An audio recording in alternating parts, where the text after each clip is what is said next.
காட்டினாங்க. அங்கித் திவாரின்னு ஒரு அதிகாரியை டிவிஎஸ்சி கைது பண்ணுது. அவரை பாதுகாக்கிறதுக்காக ரிசர்வ்டு பெட்டாலியன் எல்லாம் கொண்டு வந்து குவிச்சு அந்த மதுரை அமலாக்கத்துறை அலுவலகத்தை நீங்க என்ன பண்றீங்க, பாதுகாக்கிறீங்க. அவர் பணியாற்றிய அலுவலகத்தின் தான் ரைடு நடந்துச்சு. அங்கித் திவாரி மேல உள்ள டிவிஎஸ்சி வழக்கை எடுத்துக்கிட்டு டிவிஎஸ்சி போய் நிதியமைச்சருக்கு கீழே தான் டிவிஎஸ்சி வருது, சாரி அமலாக்கத்துறை வருது, சோ நான் வந்து நிதியமைச்சருடைய போனை புடுங்கி அதை எல்லாத்தையும் க்ளோன் பண்றேன் அப்படின்னு சொன்னா அது நியாயமா அநியாயமா? இவ்வளவுதான் கேள்வி. அதே தான் இங்க நடந்திருக்கு. எஃப்ஐஆர்ல தொடர்புடைய யார் மேலேயும் நீங்க ரைடு நடத்தல. எஃப்ஐஆர்ல பெயரே இல்லாத டாஸ்மாக் நிறுவனத்தின் மீதும் எஃப்ஐஆர்ல பெயரே இல்லாத டாஸ்மாக் எம்டி மீது ரைடு நடத்திட்டு தொடர்புடைய அத்தனை பேர் விட்டுட்டீங்க. இன்னைக்கு நீதிமன்றம் கேட்ட கேள்வி என்ன, நீங்க எடுத்த 47 எஃப்ஐஆர், இந்த 47 எஃப்ஐஆர்லயும் தனிநபர்கள் இருக்காங்கல்ல, ஒரு ஒரு ஒரு டிவிஷனல் பிரான்ச்ல இருந்திருக்கலாம், ஒரு டெண்டர் எடுத்த கான்ட்ராக்டரா இருந்திருக்கலாம், அந்த தனிநபர்கள் மீது நடவடிக்கை எடுக்காமல் எதற்கு நிறுவனத்தை இழுத்தீங்க? இவ்வளவுதான் கேள்வி.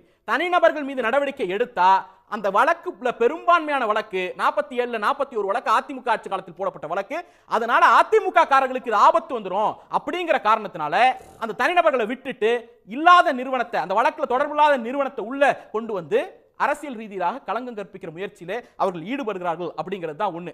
ஆனால் எடப்பாடி பழனிசாமிக்கு ஒன்று தெரியவில்லை, பாஜகவுக்கு ஒன்று தெரியவில்லை. இவர்கள் பாஜகவை மிரட்டலாம். சம்பந்தி வீட்டில் ஜனவரி மாதம் ரைடு அடிச்சா ஜனவரி வரைக்கும் கூட்டணி இல்லைன்னு பேசிட்டு இருந்த எடப்பாடி பழனிசாமி 4 மாசம் 3 மாசத்துல போய் அமித்ஷா வீட்டில், அதுவும் கட்சி ஆபீஸை பார்க்க போறேன்னு சொல்லிட்டு டெல்லியில அமித்ஷா வீட்டில் போய் அதிமுக அடவான வச்சுட்டு வரதுக்கான அளவுக்கு அவருக்கு வேணா தெம்பு இருக்கலாம். ஆனால் திராவிட முன்னேற்ற கழகத்தை போலியான வழக்குகள் மூலமோ இந்த மாதிரி ஏஜென்சி மூலமோ வைத்து மிரட்டுவது என்பது எந்த காலத்திலும் ஈடுபடாது. அதே போல இங்க தமிழ்மணி சார் சொன்னாரு, நான் வந்து ரோஸ்மேரியை பாத்தீங்களா, கிருஷ்ணமூர்த்தின்னு சொன்னீங்களா, அது என்னாச்சு இது என்னாச்சுன்னு கேட்டாரு. நீதிமன்றம் மீண்டும் மீண்டும் கேக்குது சார், பிரிடிகேட் ஆஃபென்ஸ் என்ன, மூல வழக்கு என்ன, அதனுடைய முதன்மை வழக்கு என்னன்னு கேக்குது. அதை கேட்கறதுக்கு அதுக்கு பதில் சொல்ல துப்பு இல்ல.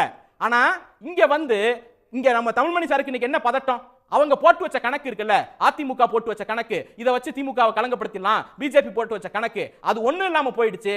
அதை பொறுத்து கொள்ள முடியாம அந்த வயிற்றச்சல்ல என்ன பண்றாரு, சீஃப் ஜஸ்டிஸ் எல்லாம் போய் அவர் ஒரு பப்ளிக் ஈவென்ட்ல சொன்ன கமெண்ட் எல்லாம் ரொம்ப காழ்ப்புணர்ச்சியோட திட்டுறாரு.